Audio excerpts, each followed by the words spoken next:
A paz do Senhor Jesus Cristo, meus amados irmãos, mais uma vez, pela graça de Deus, me encontro aqui para que possamos juntos meditarmos na palavra do Senhor nosso Deus, em nome de Jesus.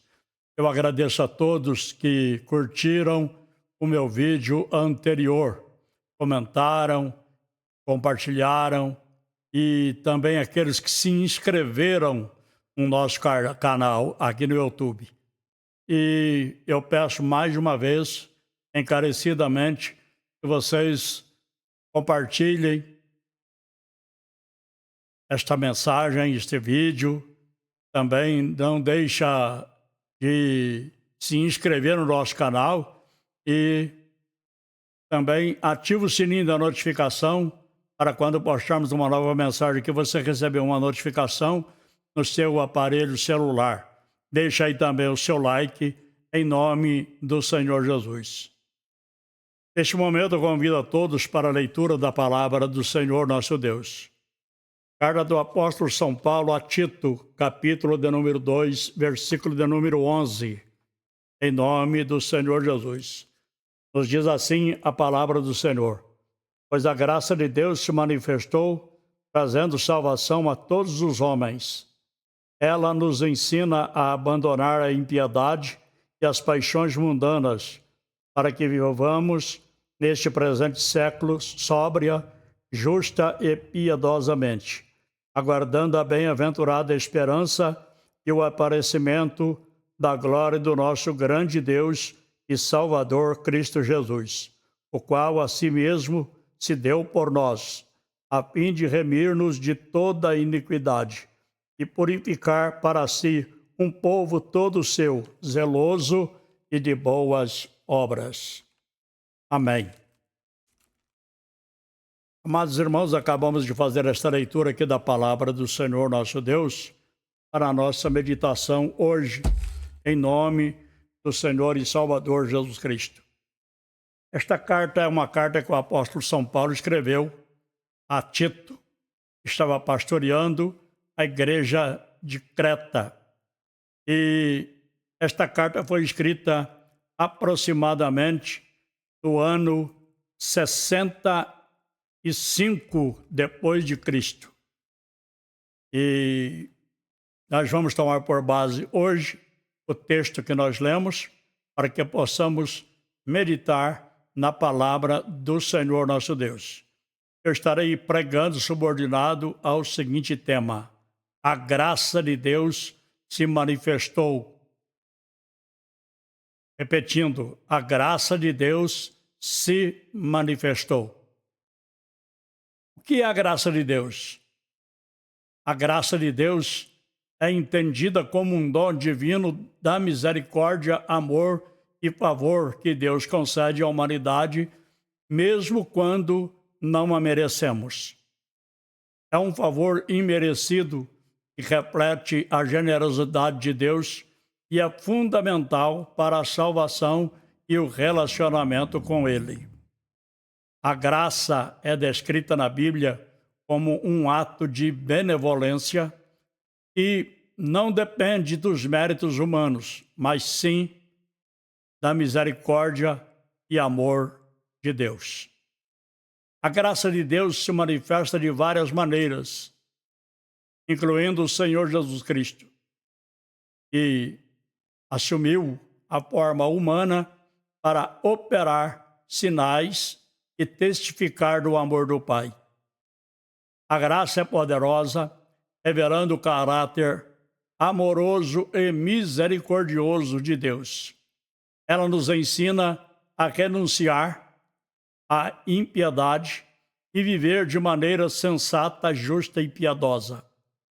A graça representa o favor imerecido que Deus concede à humanidade, não por mérito próprio, mas pelo amor e misericórdia do Senhor e Salvador Jesus Cristo. Então, meus amados irmãos, no texto que nós lemos, diz que a graça de Deus se manifestou, trazendo salvação a todos os homens. E graças a Deus por isso. Porque a palavra do Senhor nos afirma que a salvação não é pelas obras, não é por mérito, não é porque nós merecemos a salvação.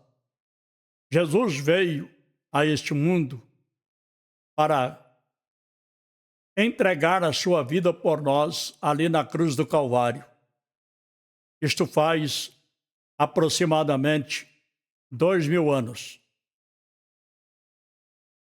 Ainda não faz, mas vai fazer 2000 anos que Jesus esteve aqui nesta terra, viveu como servo,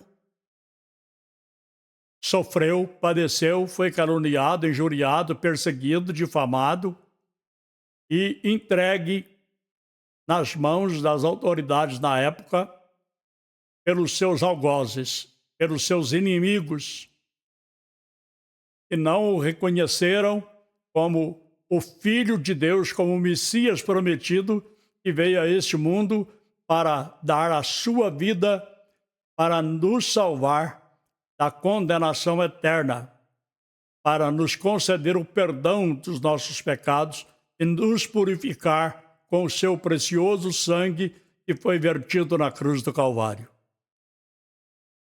Jesus, ele veio justamente para salvar a humanidade. Ele não veio para dar casa própria a ninguém, não veio para fazer com que as pessoas sejam prósperas financeiramente, mas veio para nos conceder algo muito mais importante, muito acima disso que nós acabamos de falar, e é a salvação.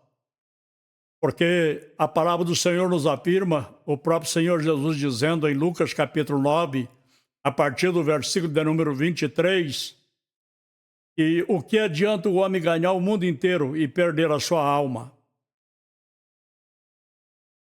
Então Jesus veio trazer para nós a salvação da nossa alma. Aqui diz o texto, a graça de Deus se manifestou, trazendo salvação a todos os homens. Damos graças a Deus porque muitos já são salvos, porque entregaram suas vidas ao Senhor Jesus Cristo, reconheceram a Ele como Senhor e Salvador da sua alma e reconheceu que é pecador e que precisa da misericórdia de Deus, precisa do perdão de Jesus e entregou a sua vida para Jesus. Muitos, pessoas simples, pessoas famosas, pessoas de todas as classes sociais, raças, línguas e nações, têm entregado suas vidas ao Senhor Jesus.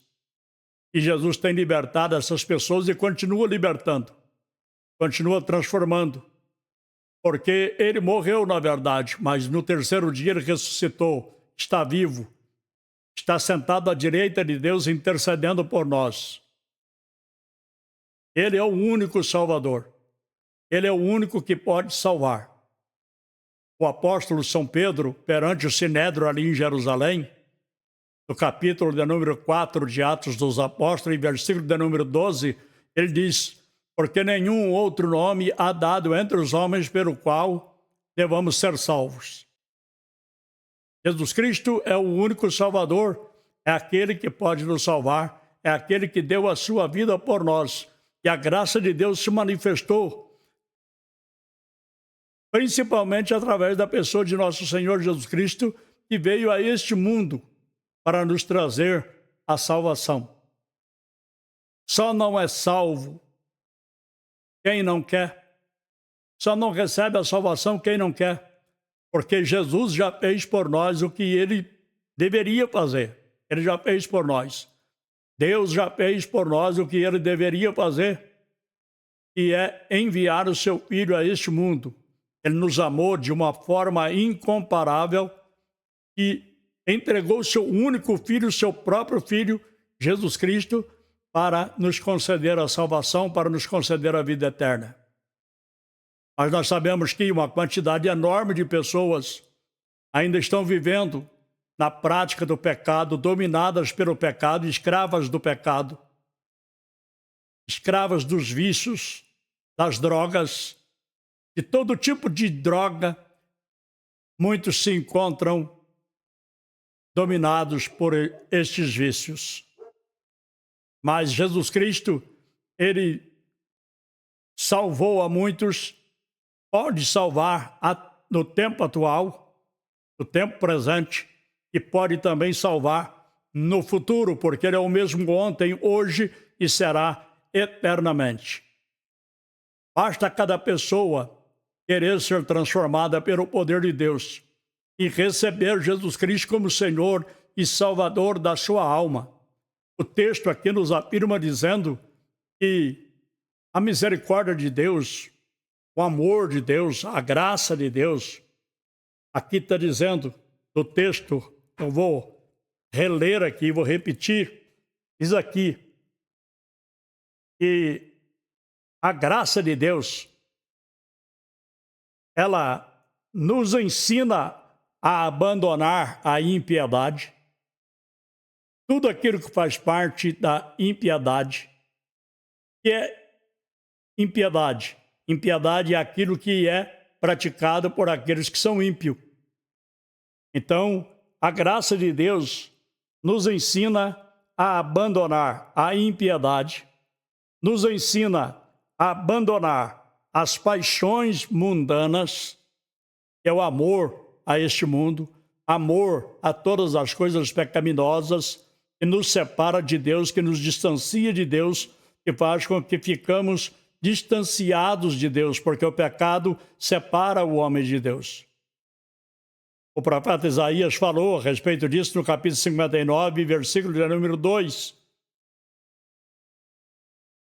Que os nossos pecados nos separam de Deus. Você pode conferir na sua Bíblia. Também a graça de Deus, ela nos faz viver neste presente século sóbria, justa e piedosamente, aguardando a bem-aventurada esperança e o aparecimento da glória do nosso grande Deus e do Salvador Cristo Jesus, o qual a si mesmo se deu por nós, como eu já disse, ali na cruz do Calvário. Se deu por nós a fim de remir-nos de toda a iniquidade e purificar para si um povo todo seu, zeloso e de boas obras.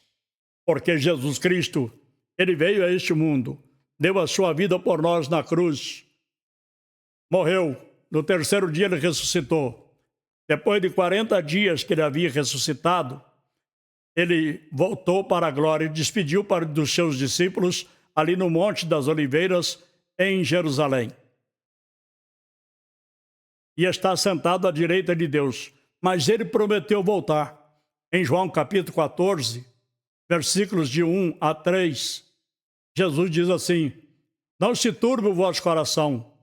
Credes em Deus, credes também em mim. Na casa de meu pai há muitas moradas. Se não fosse assim, eu vos teria dito: vou preparar-vos lugar. E se eu for e vos preparar lugar, virei outra vez e vos levarei para mim mesmo, para que onde eu estiver, estejais vós também. Então Jesus prometeu voltar, e ele vai voltar. Muitos já perderam a esperança que Jesus vai voltar. Mas o apóstolo São Pedro falou sobre isso na sua segunda epístola, no capítulo de número 3. Ele diz que muitos estão dizendo que o nosso Deus não vai voltar mais, Jesus não vai voltar mais. Por isso nosso Deus, porque Jesus é Deus. Muitos dizem que Jesus não vai voltar mais.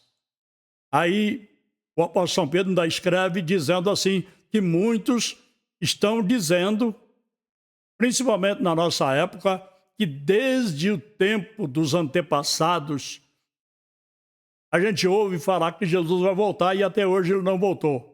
Mas o apóstolo São Pedro diz que até hoje ele não voltou porque ele é longânimo, ele é paciencioso para com toda a humanidade, dando tempo para que as pessoas se convertam, se arrependam, se volte para Deus, deixe a vida de pecado, deixe a vida pecaminosa e se converta, seja transformado, passe por uma transformação radical, uma metanoia, é a transformação de entendimento, de mente, de raciocínio, de pensamento. A palavra do Senhor nos afirma, na segunda carta de Paulo aos Coríntios, no capítulo de número 5 e no versículo 17, que se alguém está em Cristo, nova criatura é, as coisas velhas se passaram, eis que tudo se fez novo. Jesus tem transformado milhares e milhares de pessoas, milhões e milhões de pessoas. Ele tem transformado e ele quer transformar ainda hoje. A salvação é hoje. Hoje é o dia da salvação, hoje é o dia aceitável. Não podemos deixar para amanhã. Amanhã poderá ser tarde demais. Muitos têm deixado para amanhã e amanhã não tem chegado. Porque a morte chega a qualquer momento e todos nós estamos sujeitos à morte a qualquer instante. Todos nós que estamos vivos, estamos sujeitos a morrer. Só não está sujeito à morte quem já morreu. Mas quem está vivo está sujeito à morte a qualquer momento. Então é muito importante que cada pessoa pare, medite na palavra do Senhor nosso Deus. Porque o escritor dos Hebreus, do capítulo 2, ele diz assim, que nós devemos atentar com mais diligência para as coisas que nós temos ouvido, que é a palavra de Deus. Eu prego, irmãos, de uma forma como se eu estivesse conversando para que as pessoas possam entender melhor. Porque não adianta eu ficar aqui gritando, não há necessidade disso. Jesus, quando esteve aqui, ele não pregou gritando. Os apóstolos não pregaram gritando. Os profetas também, do Velho Testamento. Porque não há necessidade de gritar. É necessário que a gente anuncie a palavra de Deus de uma forma que todas as pessoas possam entender aquilo que a gente está falando. Então você que está me ouvindo, eu estou falando aqui num tom de voz mais alto para que possa ajudar aqui o nosso microfone, né? Mas não despreze a palavra de Deus. A palavra de Deus é a boca de Deus falando conosco. A palavra de Deus ela é viva, é eficaz, poderosa, mais penetrante do que espada alguma de 2 gumes, que corta dos 2 lados. A palavra de Deus ela é poderosa e ela não volta para Deus vazia. Antes, ela faz o que apraz a Deus. Está no livro do profeta Isaías, capítulo 55. Você pode ler lá.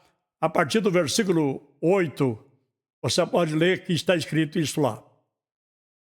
Então é muito importante que cada um de nós, principalmente na época em que nós estamos vivendo, épocas de muito pecado, de muita calamidade, de muito engano, de muita falsidade, de muita hipocrisia, de muito comércio na fé, nós precisamos, na realidade, voltar para a palavra de Deus, ser como os irmãos de Bereia, examinar a palavra de Deus, ouvir a pregação e examinar a palavra de Deus, comparar com a palavra de Deus para ver se a pregação ela está de acordo com a palavra de Deus ou não. Então você que me ouve, que você possa reconhecer, se você ainda não entregou a tua vida para Jesus, você possa reconhecer que você precisa de Deus. Seja você homem, seja você mulher, seja você jovem, seja você moço, moça ou adolescente ou criança que já tem entendimento e já sabe discernir entre o certo e o errado. Você possa tomar a sua decisão, entregar a tua vida para Jesus, sair dessa vida de pecado, dessa vida de engano, de falsidade, de hipocrisia, para que você possa fazer a vontade de Deus. Entrega a tua vida para Jesus. Existe uma quantidade enorme de denominação. Você pode escolher em qual você quer congregar, mas vai ali para obedecer a palavra de Deus. Se você entrar em alguma denominação que você vê que não está obedecendo a palavra de Deus, sai dali, vai para outra que está obedecendo a palavra de Deus. E sempre examina o que as pessoas pregam, faça um paralelo com a palavra de Deus para ver se é bíblico ou não. Se for bíblico, fica ali, permaneça ali, ouvindo a palavra de Deus. Se não for bíblico, sai dali, vai para outra. Tem uma quantidade enorme de denominações, de todo jeito. Tem denominações pentecostais, neopentecostais, e eu te aconselho não ir para essas denominações.